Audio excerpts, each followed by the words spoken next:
El robot parlante era verdaderamente un tour de force, pero un artefacto totalmente inútil, sin más valor que el publicitario.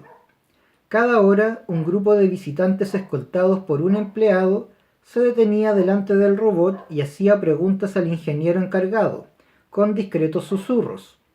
Las que el ingeniero juzgaba aptas para ser contestadas por los circuitos del robot le eran transmitidas. Era una tontería.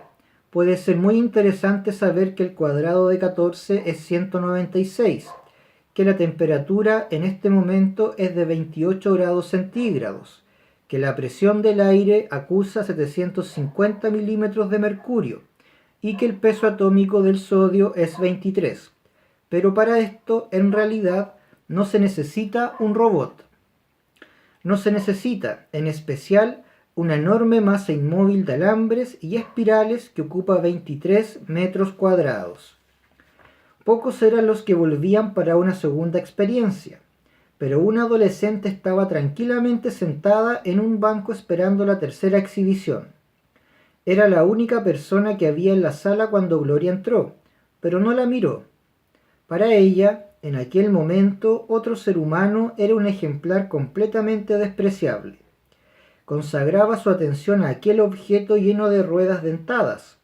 Por un instante vaciló con cierto desaliento. Aquello no se parecía a ninguno de los robots que ella había visto. Cautelosamente, vacilando, levantó su débil voz. «Por favor, señor robot, ¿es usted el robot parlante?» No estaba muy segura de ello, pero le parecía que un robot que hablaba merecía toda clase de consideraciones. Por el delgado rostro de la muchacha de 10 años pasó una mirada de intensa concentración. Sacó una pequeña libreta del bolsillo y comenzó a escribir rápidamente. Se oyó un bien engrasado movimiento de mecanismos y una voz metálica lanzó unas palabras que carecían de acento y entonación. «Yo soy el robot parlante». Gloria lo miró contrariada. Hablaba, pero el sonido venía de dentro. No había rostro al cual hablar. ¿Puede usted ayudarme, señor robot?», dijo. El robot parlante estaba construido para contestar preguntas, pero solo las preguntas que se podían hacer. Confiado en su capacidad, sin embargo, respondió: «Puedo ayudarle». «Gracias, señor robot. ¿Ha visto usted a Robbie?» «¿Quién es Robbie?» «Un robot, señor. Se puso de puntillas. Es así de alto, pero más alto y muy bueno. Tiene cabeza, ¿sabe? Bueno, usted no tiene, pero él sí, señor robot». «¿Un robot?», preguntó el robot parlante un poco perplejo. «Sí, señor robot. Un robot como usted, salvo que, naturalmente, no sabe hablar y que parece una persona real». «¿Un robot como yo?». «Sí, señor robot». A lo cual el robot parlante solo contestó con un ruido de engranajes y un sonido incoherente. La descripción radicalmente vaga que le ofrecía su existencia no como un objeto determinado, sino como integrante de un grupo general, fue demasiado para él. Trató de ponerse lealmente a la altura de su misión y se fundió media docena de bobinas. Zumbaron algunas señales de alarma. En aquel momento la adolescente se marchó. Tenía bastante para su primer artículo sobre aspectos prácticos de la robótica. Era el primero de los varios que tenía que escribir Susan Calvin sobre este tema. Gloria permanecía de pie con mal disimulada impaciencia, esperando la respuesta del robot, cuando oyó un grito detrás de ella. «Allí está», y en el acto reconoció la voz de su madre. «¿Qué estás haciendo aquí, niña mala?», exclamó, su ansiedad transformándose en el acto en cólera. «¿No sabes el susto que has hecho pasar a papá y a mamá? ¿Por qué te has escapado?». El ingeniero encargado del robot había aparecido también, mesándose los cabellos y preguntando quién diablos había estropeado la máquina. «¿Es que no saben ustedes leer? ¿No saben que está prohibido permanecer aquí sin ir acompañados?». Gloria alzó su ofendida voz. Solo he venido a ver el robot parlante, mamá. Pensé que quizás sabría dónde estaba Robbie, puesto que los dos son robots. Y al aparecer en su mente el recuerdo de Robbie, estalló en una tempestad de lágrimas. Tengo que encontrar a Robbie, mamá. Tengo que encontrarlo. Ah, Dios mío, esto es más de lo que soy capaz de soportar, exclamó la señora Weston ahogando un grito. Volvamos a casa, George. Aquella tarde, George se ausentó durante algunas horas y a la mañana siguiente se acercó a su mujer en una actitud sospechosamente complaciente. He tenido una idea, Grace. ¿Sobre qué?, preguntó ella con indiferencia. Sobre Gloria. ¿No pensarás sugerirme que compremos otra vez aquel robot? No, desde luego que no. Entonces sigue. No tengo inconveniente en oír lo que tengas que decir. Nada de lo que hemos hecho parece haber servido de nada. Muy bien, he aquí lo que he estado pensando. El gran mal de Gloria es que piensa en Robbie como persona y no como máquina. Naturalmente, no puedo olvidarlo. Ahora bien, si conseguimos convencer a Gloria de que su Robbie no era más que un amasijo de acero y cobre en forma de planchas y que el jugo de su vida no era más que hilos y electricidad, ¿cuánto tiempo duraría su nostalgia? Es la forma psicológica de ataque, si entiendes lo que quiero decir. ¿Y cómo pretendes conseguirlo? Muy simple. ¿Dónde imaginas que fui anoche? He persuadido a Robertson, de la US Robots y Mechanical Men Inc., de que nos permita realizar mañana una visita completa a sus talleres. Iremos los tres y una vez que hayamos terminado la visita, Gloria estará convencida de que un robot no es una cosa viva. Los ojos de la señora Weston habían ido agrandándose progresivamente, delatando una súbita y profunda admiración. Pero George, es una excelente idea. Los botones de la chaqueta de George Weston tiraron con fuerza.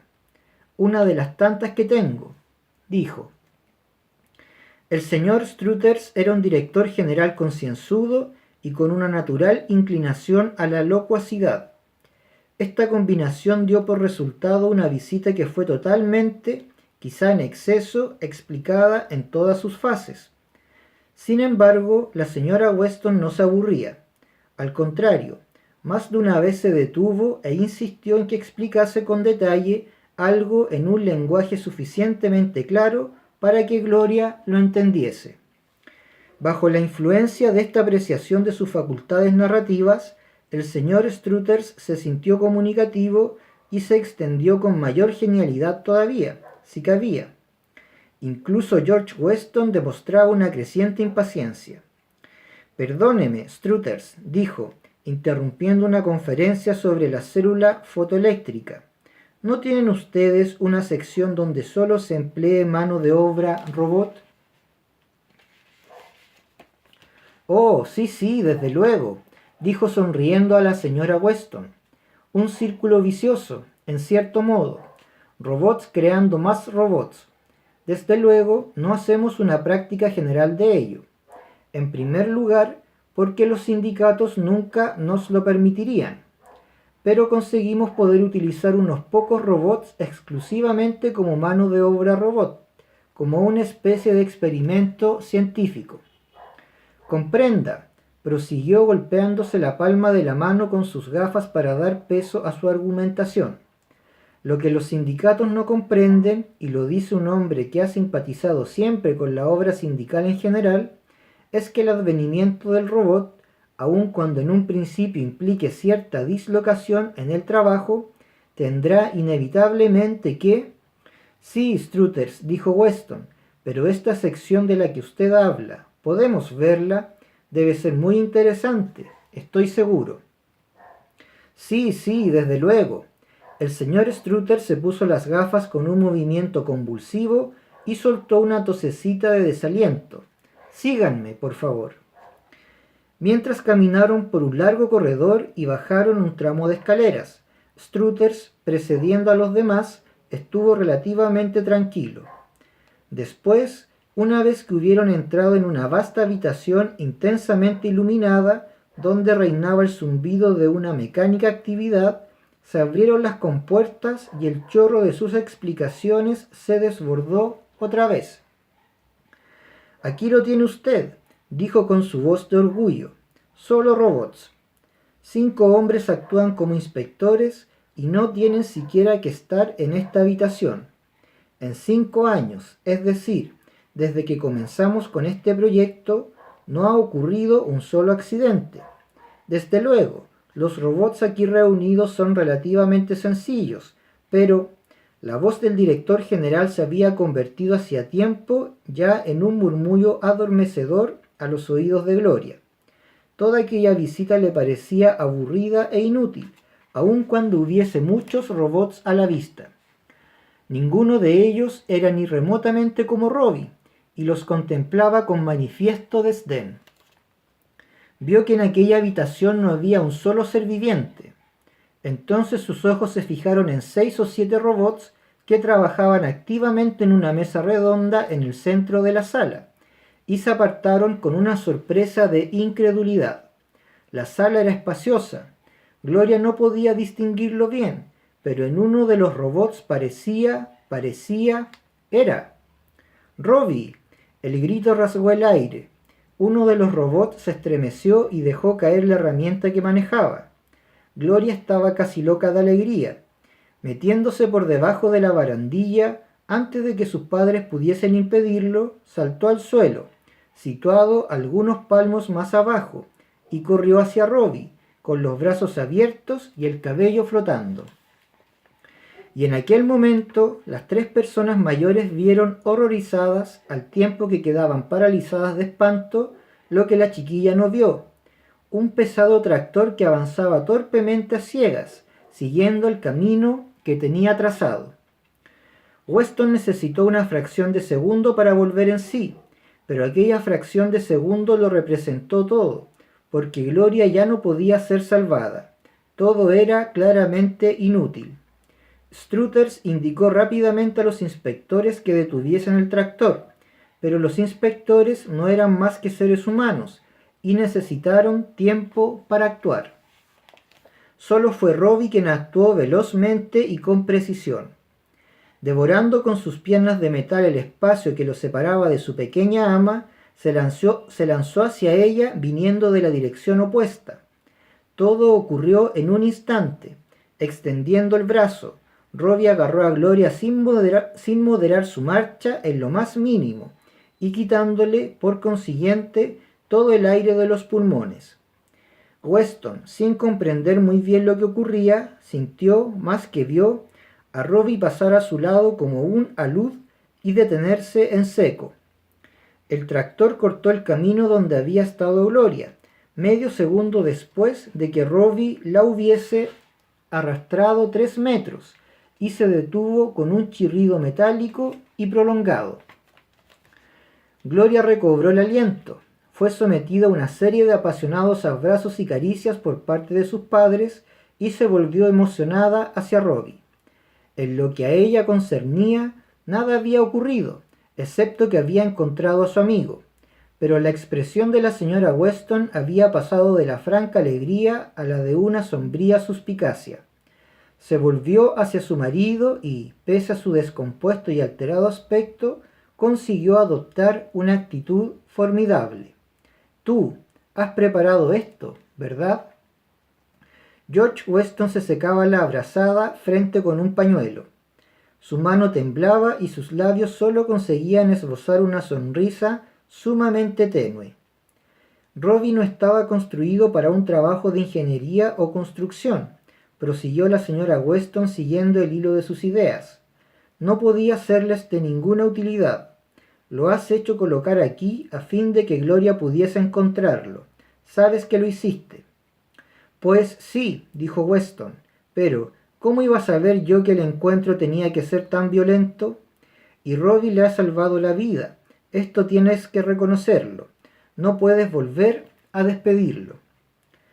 Grace Weston reflexionó. Se volvió hacia Gloria y Robbie y los contempló pensativa durante un instante. Gloria había pasado sus brazos alrededor del cuello del robot y habría asfixiado a cualquiera que no hubiese sido de metal, mientras murmuraba palabras sin sentido con un frenesí casi histérico. Los brazos de acero cromado de Robbie, capaces de convertir en un anillo una barra de acero de 5 centímetros de diámetro, abrazaban cariñosamente a la chiquilla y sus ojos brillaban con un rojo intenso y profundo. Bien, dijo Grace Weston, finalmente, por mí puede quedarse hasta que se oxide. Desde luego no fue así, dijo Susan Calvin, encogiéndose de hombros. Esto ocurría en 1998. En 2002 habíamos inventado ya el robot móvil parlante que, naturalmente, dejaba anticuados a todos los modelos no parlantes y que parecía ser el último grito en lo concerniente a elementos no robot. Entre 2003 y 2007, la mayor parte de los gobiernos desterraron el uso del robot para todo propósito que no fuese la investigación científica. ¿De modo que Gloria tuvo que abandonar a Robbie, finalmente? Me temo que sí. Imagino, sin embargo, que debió de serle más fácil a los 15 años que a los 8. No obstante, fue una actitud estúpida e innecesaria por parte de la humanidad. US Robots alcanzó financieramente su nivel más bajo en 2007, por los tiempos en que yo ingresé. Al principio, creí que mi empleo podía terminar súbitamente en cuestión de algunos meses, pero entonces empezamos a desarrollar el mercado extraterrestre. Y así siguió usted trabajando, desde luego. No del todo. Empezamos tratando de adoptar los modelos que teníamos a mano. Los primeros modelos parlantes, por ejemplo. Los enviamos a Mercurio para trabajar en las explotaciones mineras, pero fracasaron. ¿Fracasaron?, pregunté yo con sorpresa, pero si las minas de Mercurio rinden muchos miles de millones de dólares. Ahora sí, pero fue una segunda tentativa la que triunfó. Si quiere usted saber algo de esto, le aconsejo que se entere de lo que le ocurrió a Gregory Powell. Él y Michael Donovan resolvieron los casos más difíciles entre los años 10 y 20. Hace años que no sé nada de Donovan, pero Powell vive aquí en Nueva York. Hoy es abuelo, una cosa a la cual es difícil acostumbrarse. Yo solo puedo recordarlo como un muchacho. Desde luego, yo era joven también. Intenté que siguiera hablando. Si quiere usted darme los hechos escuetos, doctora Calvin, dije, puedo hacer que el señor Powell me los complete más tarde. Y esto fue exactamente lo que hice. Extendió sus delgadas manos sobre la mesa y permaneció contemplándolas. Hay 2 o 3 casos sobre los que sé alguna cosa, dijo. Empecemos por Mercurio, propuse. Bien. Me parece que fue en 2015 cuando se organizó la segunda expedición a Mercurio. Era una expedición exploratoria, financiada en parte por US Robots y en parte por Solar Minerals. Consistía en un nuevo tipo de robot, todavía experimental. Gregory Powell, Michael Donovan.